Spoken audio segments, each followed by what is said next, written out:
venimos a adorar a Dios, ¿cierto? ¿Están conmigo?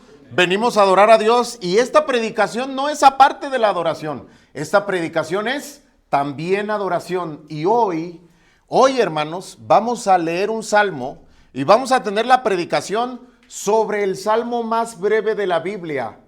Y eso a lo mejor es una sorpresa para ustedes porque también están presenciando la predicación más breve, a lo mejor de esta iglesia. Ayúdenme por favor a buscar el Salmo 117. Esto no es una promesa nada más, hermanos, porque a lo mejor en las promesas perdemos y no las cumplimos. Esto es una verdad. Estamos ante el salmo más breve de la Biblia y a lo mejor ante la predicación más breve de esta iglesia. ¿Sí? ¿Sí? Ahora, necesito un compromiso de parte de ustedes porque yo estoy comprometido. El compromiso es este: prohibido ir al baño. Nadie va a ir al baño ahorita. Nadie va a ir al baño. Nadie. Ni los niños. No dejen ir a los niños. ¿Sí? Nadie va a ir al baño y se van a quedar en sus lugares. Número 2. Necesito toda su atención, hermanos, porque cuando nosotros nos enfrentamos o nos encontramos más bien con la palabra de Dios, la palabra de Dios requiere algo de nosotros. Primero Dios nos habla. Eso involucra nuestra atención. Después nuestro compromiso, porque cuando Dios nos habla, nosotros tenemos que meditar, discernir y tenemos que digerir la palabra de Dios, hacerla nuestra, sentirla y luego responder. Ese es el proceso y ese proceso requiere mucha atención y compromiso de nuestra parte. Vamos pues al salmo más breve de la Biblia. Vamos a leerlo todos juntos. ¿Me acompañan? Sí. ¿Sí les dije el número? 117. Eso, Salmo 117. Salmo 117 en la Reina Valera 1960 dice así, acompáñenme. Alabad a Jehová, naciones todas, pueblos todos, alabadle, porque ha engrandecido sobre nosotros su misericordia y la fidelidad de Jehová es para siempre. ¡Aleluya! ¡Aleluya! Eso es lo que requiere el Salmo, hermanos. Vamos a leerlo otra vez, todos juntos. Dice, alabad a Jehová, naciones todas, pueblos todos, alabadle, porque ha engrandecido sobre nosotros su misericordia y la fidelidad de Jehová es para siempre. ¡Aleluya! ¡Gloria a Dios! Cuando nosotros leemos este salmo, hermanos, para nosotros parece muy simple, pero antes de que nosotros lo entendamos y obedezcamos al salmo, necesitamos ver que el salmo para nosotros tiene un problema. Y yo creo que nadie lo ha visto, pero por eso me tiene aquí como su predicador, para llevarlo a que entienda la palabra de Dios. Fíjense cómo dice el versículo número 1. Alabad a Jehová, naciones todas, pueblos todos, alabadle. Y allí usted tiene que hacer una distinción. Usted no. Esta exhortación no es ni para mí ni para usted que ya conoce a Dios. Usted allí no está. Allí no está. Está el pueblo de Israel cantando, porque este es un canto, es un salmo, es una canción acompañada con un instrumento con cuerdas, donde se para y le dice al mundo: todas las naciones alaben al Señor, todos los pueblos alaben al Señor y que nadie se quede afuera. Pero ahí no está Israel. Hay una razón por la que los pueblos, las personas, los vecinos, los amigos que no son cristianos deberían adorar a Dios, y lo dice el versículo número 2. Porque ha engrandecido sobre nosotros su misericordia. Esa es la razón. Esa es la razón. Es decirle otra vez: oiga, vecino, adore a Dios porque ha sido misericordioso conmigo. Y el vecino diría: ¿y a mí qué? ¿No es cierto? Ese es el problema del Salmo. Ese es el problema del Salmo. Cómo nosotros predicamos, cantamos un canto, hablándole a la gente que aquí no está. Cómo nosotros vamos con un hermano, con un tío, con un pariente y decirle: hermano, adora a Dios porque mira, Dios ha sido misericordioso conmigo. Adóralo, cántale. Como que no tiene sentido. Ese es un problema. Vamos a dejarlo allí. Lo vamos a resolver, pero vamos a dejarlo allí. Ahora, antes de que nosotros resolvamos ese conflicto, vamos a una palabra importantísima que está en el versículo 2. ¿Por qué las naciones deben adorar a Dios, alabar a Dios? Porque ha engrandecido sobre nosotros su misericordia. Ahí es donde nosotros entramos. Ahí es donde Dios requiere nuestro discernimiento. Allí es donde Dios requiere que nosotros pensemos. Fíjense cómo dice, ha engrandecido sobre nosotros su misericordia. O sea que la misericordia de Dios, como que Dios ha hecho su misericordia grande, ¿verdad? Pero no. Este es el problema donde las traducciones se pierden o no pueden transmitir lo que el texto dice. Fíjense bien, la palabra que aparece allí, engrandecido, esa palabra, la palabra engrandecido, es una palabra que significa conquistar, que puede más que nosotros y que nos supera. Conquista, puede más que nosotros y nos supera. Ahora, déjenme le muestro una imagen. Esa palabra aparece en un texto en el libro de Éxodo. El pueblo de Israel sale al desierto, pero en el desierto encuentra enemigos. Hay un pueblo con el que entran en guerra y es un pueblo poderoso, difícil de vencer. Se llama Amalek. Entonces, el pueblo de Dios está en batalla contra el pueblo enemigo y la batalla está encarnizada. Sas, para allá y para acá y no se decide quién gana. Entonces Dios decide que Moisés intervenga con la superioridad y el poder de Dios y le dice, levanta las manos. Y levanta las manos Moisés, como cuando cruzaron el Mar Rojo. Y así como se manifestó el poder de Dios y abrió el mar. Entonces cuando Moisés levanta sus manos, el pueblo de Dios empieza a ganar la batalla.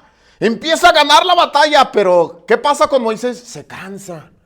Y entonces alguien le ayuda a que levante las manos. Y el texto dice, y cuando levantaba Moisés sus manos, prevalecía Israel. O sea, iba ganando, iba venciendo. Pero cuando bajaba sus manos, entonces prevalecía el otro pueblo, Amalek. ¿Se fijan? Esa palabra prevalecía, que cuando levantaba Moisés sus manos, conquistaba a Israel con fuerza, es la que aparece aquí. Porque ha prevalecido Dios, porque ha engrandecido sobre nosotros su misericordia. Si usted tiene esa imagen y piensa en su vida, usted debe saber que lo que Dios hizo en nosotros fue prevalecer, vencernos, conquistarnos, pero no nuestra necedad, sino nuestro pecado. Nosotros merecíamos la condenación, el juicio, la muerte. Pero Dios no hizo eso. No hizo eso. En el Salmo 103, ustedes no tienen que buscarlo. En el Salmo 103 vuelve a aparecer esa misma palabra, pero aquí en el contexto en el que Dios nos venció. Dice el Salmo 103, misericordioso y clemente es Jehová, lento para la ira y grande en misericordia. No contenderá para siempre, ni para siempre guardará el enojo. No ha hecho con nosotros conforme a nuestras iniquidades, ni nos ha pagado conforme a nuestros pecados, porque como la altura de los cielos sobre la tierra, engrandeció su misericordia sobre los que le temen. Fíjense nada más. Esta es la razón por la que las naciones deberían adorar a Dios, por la que sus parientes, sus vecinos, sus amigos deberían adorar a Dios. Porque Dios conquistó el pecado y fue más grande su misericordia que nuestro pecado. Fue más grande su misericordia que el castigo, fue más grande su misericordia que el juicio, y Dios nos perdonó. Cuando nosotros entendemos eso, hermanos, y somos conscientes de lo que nosotros éramos, entonces nosotros deberíamos de dar testimonio. Si de verdad nosotros somos agradecidos con Dios, la gente debería saber lo que Dios ha hecho. Mire, hay una historia de un programa en Discovery Home and Health de hace mucho que se llamaba Jefe Encubierto. Entonces trataba o el jefe de una empresa, el dueño, se mete a trabajar en las áreas más básicas ¿no? Para ver cómo funciona la cadena de operación y los trabajadores. Pero él está encubierto, no saben que es el mero jefe. Entonces se va con un hombre que anda arreglando las líneas esas de cable, ¿no? Sky y todas esas, ¿no? Ahí en Estados Unidos. Y lo anda acompañando a hacer los servicios. Pero un día, el trabajador está sentado en su camioneta cuando ya terminaron un servicio y se sube el dueño, el patrón. Y el trabajador está así, como pensativo, muy adentro de él. Y le dice el dueño, ¿qué te pasa? ¿Qué tienes? Nada. Y le dice, sí, algo te pasa, ¿qué tienes? Cuéntame, ¿qué tienes? Y el trabajador no puede soportarlo y dice, es que mi vida ya no es como antes. ¿Por qué Cristo me cambió? Cuando vi esa imagen dije, ay, no, nosotros deberíamos ser más conscientes de la misericordia de Dios. Deberíamos de ser así, decir, es que deberíamos ser un testimonio visible, hermanos. Eso es alabar. Alabar a Dios es un dar testimonio público de que la misericordia de Dios nos conquistó. Nosotros merecíamos el juicio, pero Dios no nos dio eso, nos dio su misericordia. Entonces ahí entramos nosotros. Ya no vivimos diciéndole a la gente, ¡hey, adora a Dios por lo que hizo en mí! ¡Adora a Dios porque Dios me cambió! No, más bien nosotros motivamos a que las personas adoren a Dios porque sí ven un cambio visible y participamos en la adoración. La misericordia de Dios apunta al pasado, hermanos. Así es Dios. Así actúa Dios. Miqueas lo dice bien bonito. Miren, ¿qué Dios como tú que perdona la maldad y olvida el pecado del remanente de su heredad? Porque se deleita en misericordia. La gente debería de ver eso en nosotros. Nosotros basamos nuestra relación con Dios en el pasado, lo que Dios hizo en nosotros, pero luego en el futuro. Nuestro futuro no lo construimos con base en nuestros errores pasados. Dice el versículo, la segunda parte del versículo 2, y su fidelidad es para siempre. Y su fidelidad es para siempre. Y luego termina diciendo, aleluya, ¿verdad que sí? Aleluya. La palabra aleluya es la tercera vez que aparece en el Salmo. Es la misma palabra de alabar, no más que aleluya se pega alelú con Jehová, la abreviación. ¿Han leído salmos donde dice alabada ja? Es esa palabra, alelú ja, es aleluya, alaba a Jehová. O sea, es la tercera vez que aparece esa palabra allí. Pero mire, el salmo es una canción. Y es una canción que nosotros entonamos, ¿verdad que sí? Entonces nosotros, mientras alabamos a Dios aquí, como congregación, como familia, y decimos alabad, ¿verdad? Como cantamos hace ratito, al mismo tiempo nosotros estamos participando de la adoración universal a Dios. Porque nosotros que no éramos el pueblo de Dios, ahora sí lo somos. Este salmo lo cita el apóstol Pablo para decir que los gentiles adorarán a Dios. Nosotros estamos en esas naciones que ahora con el testimonio y la misericordia de Dios ya se sumaron a la adoración universal. Ya se sumaron. Pero al mismo tiempo seguimos dando testimonio de que las personas adoren a Dios. ¿Cómo aterrizamos este mensaje, hermanos? Fíjense, para empezar, este mensaje es una exhortación pública a que las personas que no conocen a Dios lo adoren. El otro día vino el sobrino de Ernesto a platicarme de que quería hacer un concierto de hip hop en la calle, cristiano, en el Zócalo, y hablar allí, predicar a Cristo, evangelizar, y luego, pastor, ¿usted podría predicar allí? Sí, claro, claro. Ese sería un testimonio de adoración pública donde las otras personas también son invitados a adorar a Dios.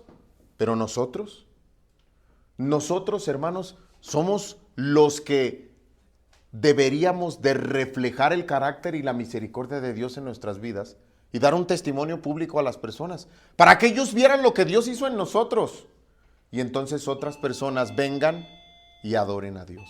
Eso es lo que nosotros deberíamos hacer. Cada uno de ustedes, hermanos, cada uno de ustedes debería tener ese propósito, porque Dios Desde el principio nos llamó a eso. Eso le dijo a Adán y Eva. Eso le dijo a Abraham cuando le dijo, sal de tu tierra y de tu parentela a la tierra que te mostraré. Haré de ti una nación grande, te bendeciré y serás bendición. Y en tu simiente serán benditas todas las naciones de la tierra. O sea que la adoración universal siempre ha sido el plan de Dios. Y nosotros tenemos que participar en ese plan. Hermanos, si usted se tiene que quedar con una idea y con una pregunta es, ¿estamos siendo personas de influencia para que las otras personas vean la misericordia de Dios, cómo actuó y obró en nosotros para que los demás lo adoren? Esa es la pregunta. Cuando las personas que no conocen a Dios te ven, ¿qué ven? ¿Te ven como una persona que tiene una religión? ¿O te ven como una persona transformada por la misericordia de Dios? Esta es la pregunta que deben de hacerse. Cuando las personas me ven, ¿qué ven? ¿Ven a una persona que tiene una religión que dice que es cristiano? ¿O han visto realmente la transformación? Porque Dios ha sido misericordioso. Porque Dios pudo más que tu pecado. Porque en vez de juzgarte y mandarte al infierno, te perdonó. Eso puede ser tu tarea. Entonces aterricémoslo, hermanos. Que otras personas vengan y adoren a Dios, porque la misericordia de Dios nos conquistó. Vamos a orar.